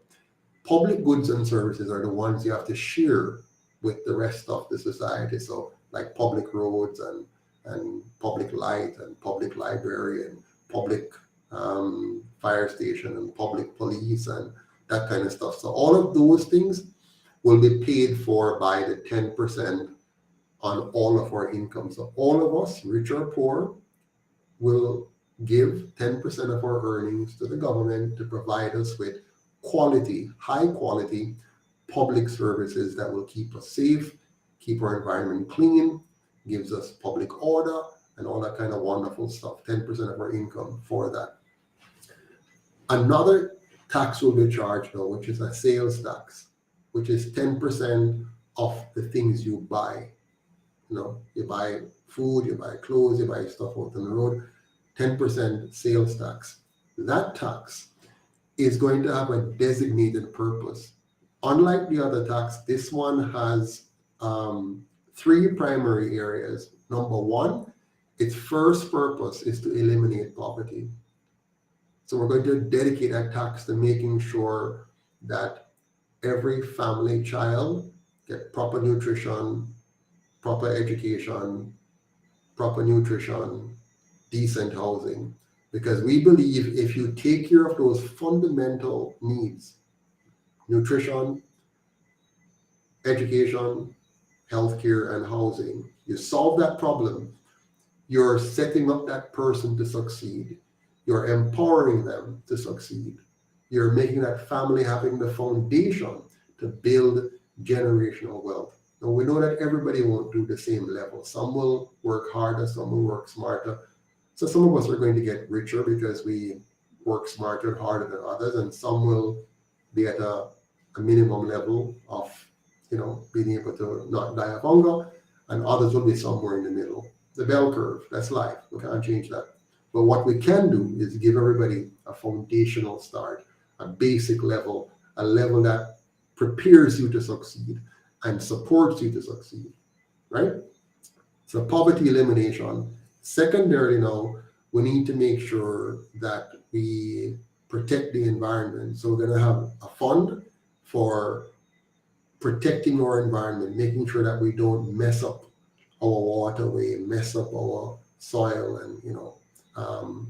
and the third element now is disaster preparedness, ensuring that we have some rainy day funds for disaster. If something traumatic should happen, we have a rainy day fund for that. So we're going to build up a kind of sovereign wealth fund, if you will, that we can have available to make key investments that will build our resilience in various areas. Okay, so that's the 10% GCT. Then that's it. No more taxes, nothing else. No property tax, no other tax. So now you as a citizen can live very clear and fair, know what you're doing. No need to dodge the tax man anymore, to try to hide from paying your taxes. It will be very simple. Everybody want to pay your taxes. It's very, very simple. You just pay your taxes, and you're going to see your tax dollars giving you clean roads, proper sidewalks, street lights, everybody having a fixed address, community centers that are well staffed and well equipped for you to enjoy, playgrounds for the children, different age group of kids, full stack library, modern, digitized, so it's easy for you to even just walk up with your phone beside it and get what you need. So a very, very citizen-friendly country that really empowers you now to really take off.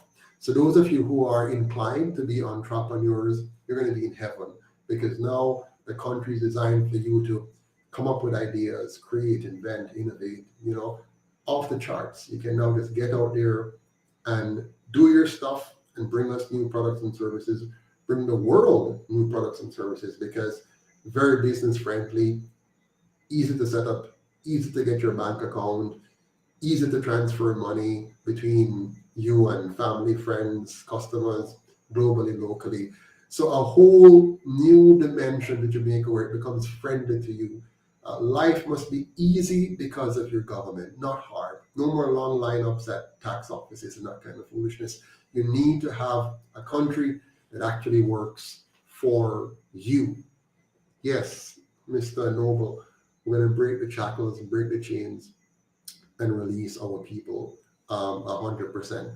So that's with the taxes. Yeah. So no more arbitrary taxes from the government. Our income must grow in order for the government's income to grow. So we don't want no government just taxing us. If they want more money, they must build an economy that causes you to earn more money. And as you earn more money, 10% of more is more, right? So if you move from $1 million to 2 million, then 10% of 2 million is more than 10% of $1 million, right? We keep going up. Yeah. All right. So No more property taxes either, because that's an unfair tax. It's a tax that hurts seniors. If you're paying taxes forever on your property, as you get older, your income is going down, your stress level is going up. The government is killing you with property taxes. So we have to get rid of that. Now, one of our key policies as well to build this better Jamaica is to ensure that every citizen whose parents or grandparents or ancestors were enslaved on this island must become a property owner by law. So we're going to make it available for you to be a property owner by law, or compensate you for the loss, either in cash or in kind.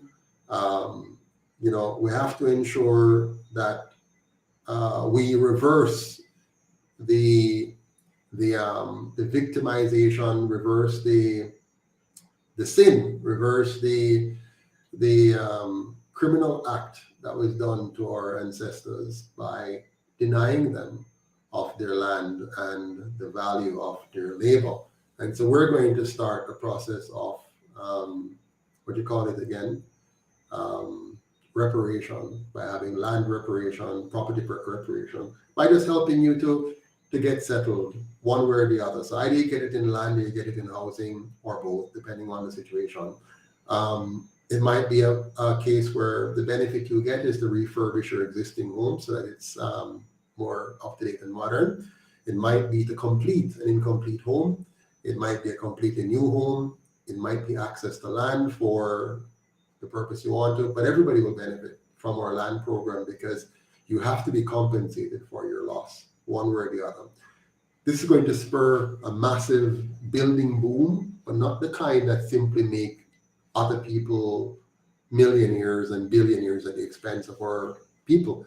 It means a strong housing industry, but most importantly, a housing industry that results in 98% of our people becoming homeowners and living in decent homes, not zinc fences and that kind of decent homes with proper landscaping and proper parks and so on for us to enjoy. So we're going to deal with that. We also want to make sure, as I said before, that we don't joke with our children. So education is key, right? So our policy on education will be all the way up to as far as you can learn. So if you're able to go up to a trade certificate or an undergraduate degree or a postgraduate degree or a graduate degree, whatever it is, that's where we want to accompany you. So your government is going to help you to achieve your maximum technical, academic potential. This is very important. It's not a giveaway, because the more you're able to achieve your maximum skills is the more value you're going to add to your society. And therefore, you're going to be paying back for what you have been given by your competency levels being risen. Yeah. So education for us and human capital development is key in our plan. On top of this, the economic model that we will implement is one that is free and fair. So it must be a free and fair market economy, which protects micro, small, and medium entrepreneurs from being bullied, from being marginalized, or from being oppressed by big business, by monopolies, by government enterprises, and by government regulations, unnecessary regulations. We have to protect our people, and we have to do that from the bottom up. So our economic model is a grassroots model, one that really puts the emphasis on helping the smallest of individuals to achieve their maximum potential. So we're going to actually reverse the script we have now by protecting small business, micro businesses, as opposed to what we have now, which are laws that protects big business from competition from small. We also have to ensure that we, as a part of this economic model, we have to do something which many countries are not doing and will never do because of what they've bought into. We have to ensure that only real money only real money backed by our productivity is circulated in the economy. Very important. So right now in Jamaica, what you have is fake money. And I've done a live on that before. It's fake money. It's money that is always losing its value, which means you can't save normally and expect to have funds for retirement. It's undermining your economic growth, your financial freedom. It's robbing you, and you've been robbed tremendously. We have been robbed tremendously as a people. I mean, if you know how much you were robbed, you'll not be voting for any of these two parties ever. But the UIC policy is to fix this problem by having only real money in Jamaica, no more fake money, only real money, and making sure that it is fully backed by our productivity so the value is always being maintained. We have to also ensure that our fiscal and monetary policies and all of our international agreements are never, ever designed to undermine our purchasing power or the value of our dollar, right? So we have to, by law, the government will not be able to enter into any agreement which will undermine your purchasing power or devalue your money by law. Yeah.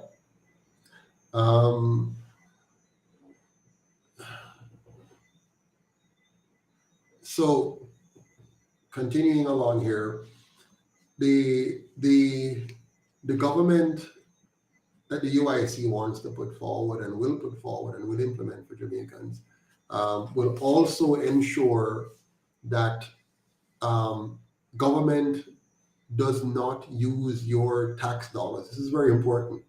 Government must not be allowed to use your tax dollars to advance the cause. Listen carefully. Government must not be allowed to use your tax dollars to advance the cause of any special interest group whatsoever. Yeah. Whether the group is religious, political, commercial, social, local, or international, or otherwise, your government must not use your tax dollars to fund any special interest group in any way, shape, or form. So if a group wants to teach us that we should encourage our children to decide, for example, on their gender in basic school or primary school and that kind of stuff, they can advocate it all they want, but they must never have access to our tax dollars to spread whatever it is they want to spread. So we're not going to outlaw a group from wanting to share its ideas. They can share their ideas, but they cannot use our government or our taxes through our government to fund their special interest agendas. Now this goes for everybody. So even the church, right? So the church, you want to spread your religion, you spread your religion, but you don't get to use government to spread it. Political groups have your ideas, no problem, but the government doesn't spread it. Commercial interest, you want to get something out there, fine, but the government doesn't do it for you. The government is going to focus your tax dollars on giving you a safe, clean, and orderly environment, a free and fair economy that allows you to be your best self. It's going to ensure that all our children are properly nourished, properly educated, properly housed, receive good health care, but we're not here to spread any particular group's agenda. So that's very, very important. Yeah. And, we are committed to ensuring that at the end of the day, every community in Jamaica must look, smell, and feel like what you might consider a tourist resort. Not for tourists now, but for we the people, for the people. And of course, tourists can come and enjoy it as well. This is a very important part of our manifesto, because we believe that Jamaica is just too dirty. And if you go to most of the African countries, I went to Ghana, and it's appalling to see how they allow so many areas to be left dirty and unkempt. We have to get rid of that. We have to make our country very clean. We have to have pride in ourselves. And this is not something simply for the citizens to do or not do. It is something the government has to mandate and has to control and has to regulate and has to enforce. Then, of course, the people will follow. So no littering and that kind of stuff, and having regular maintenance and care. So that's key. We also have to ensure that the army does its job. So we have to have the army focused on what it is on, which is not policing in terms of internal policing, but policing our borders, making sure that nothing comes in that shouldn't come in and nothing goes out that shouldn't go out. So no more guns and ammunition coming in illegally. And that will take the guns off the streets, right? That's coming in illegally.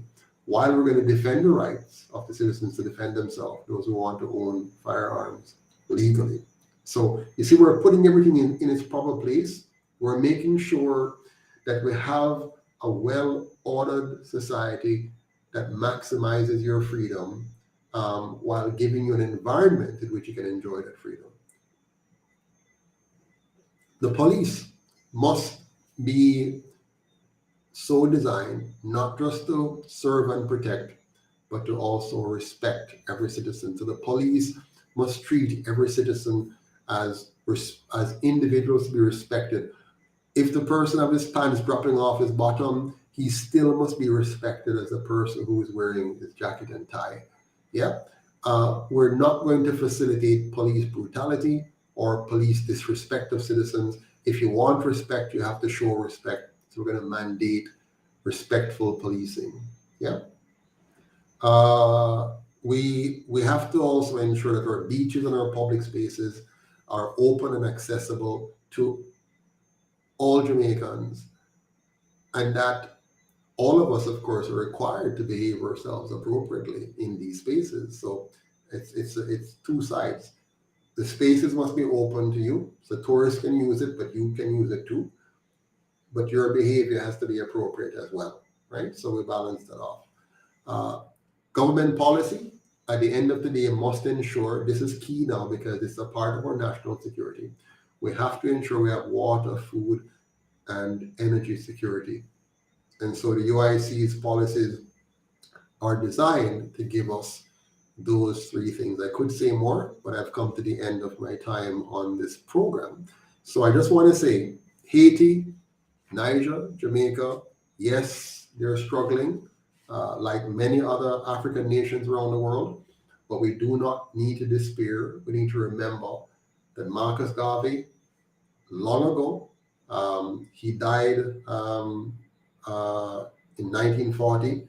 It's now 136 years since he was born. He clearly articulated the problem, and all we have to do is understand the problem and now implement the solution. The UIC has given us the solution. It's built around three core principles: unity, liberty, and empowerment. If we go about this right, we'll end up with new system, new leadership, and that will give us a new Jamaica. We can do it. We must do it. The UIC is here to pave the way for us to do it. But I can't do it alone. You can't do it alone. And that's why we unite. We have to unite our time, our talent, and our treasure. We have to come together and understand this, that Lee Kuan Yew was correct. And when the current Prime Minister copied his words and misapplied it to the idea of giving himself a raise, Lee Kuan Yew is correct nevertheless, that we get what we pay for. If we do not come together and pay for the political party that we need, if we do not fund the UIC and help it to represent us, then those who are funding our enemies, those who are funding parties that are committed to the colonial way of life, they will continue to win and we will continue to lose. And this time we can't afford to lose because we're entering the fourth stage of slavery, the trick. The first trick was fake freedom. The second trick was fake democracy. The third trick was fake independence. And now they're bringing on the fourth trick, which will be a fake republic. In this one, they're going to lock us into a digital age of slavery where they'll be able to control everything about us, what we eat, what we drink, what medications we take, where we go, where we work, whether we buy or we sell, whether we can be in business or not. They will be able, by technology, to lock down, lock out, and shut out any form of political competition, any attempt to stop what is about to happen. They'll be able to lock that down. So it's very important for us to act now, to unite, not be dissuaded by those within or without, those who were sent to destroy, those who were sent to distract, those who were sent to divide. Don't allow them. We must continue to work together and band together and pool our resources to save ourselves, our children, and our country. Thank you very, very much for being here tonight. Have yourself a wonderful evening. And if you found this session beneficial and useful, if you think the UIC is heading in the right direction, if you think our policies are what is needed for Jamaica, just type a nice yes in the comment box and give us a rating of anywhere from 1 to 100. 100 if we did well, if you think what we're onto is good, and 1 or somewhere, in the low 50s, if you think that we haven't performed up to your expectations. If you don't like our policies, if you don't like where we're going, please say so. And if you like it, tell us as well. So again, yes, if you like what we're doing, and give us a rating of somewhere from 0 to 100, no? Let us see. Let us hear from you. We'd love to hear from you. It's very important for us to hear from you, for us to know if we're doing what you want us to do. It's a long, hard, difficult road that we're traveling because we have to overcome all of the tricks that the enemies are pursuing. We have to overcome all the challenges that they put in our way, and we have to continue to fight a good fight. So our topic tonight was very dear to my heart. You've heard from many of us on the team. You're going to hear from more on the team. I'm looking forward to next week. I think we have some other members lined up very nicely. But thank you all very much for being here and for your feedback. Until next time, remember, one Jamaica, we're stronger together. Like, share, comment, and subscribe. Have a good night. Take care.